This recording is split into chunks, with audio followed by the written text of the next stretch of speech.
I want to share one of the inspirations behind my new book for middle grade readers, A Hermitage of Her Own, which is part of a series called The Adventures at Lily Creek.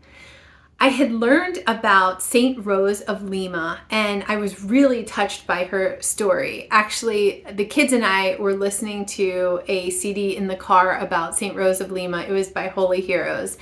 And I couldn't believe it, but as we were listening to it, I felt so compelled and moved by her story that I was actually starting to get weepy. And the kids were like, "Are you crying over this kid's CD?"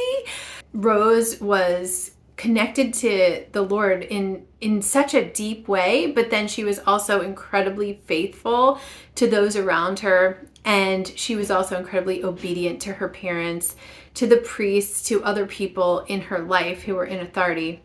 And one of the things that Rose did was she created a hermitage. She got permission to build this tiny little hermitage, and she spent a good portion of her life in this little hermitage in the garden.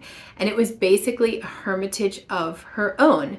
And when Rose was about to die, she had been away from the hermitage, and she actually wanted to, as her very last act on this side of heaven, to go back and say goodbye to the hermitage and give thanks for all the blessings and the miracles that came from that tiny little space that she would spend so many hours praying and getting inspiration to do good works and hearing from the Lord and just talking with the Lord and who knows how many other heavenly hosts.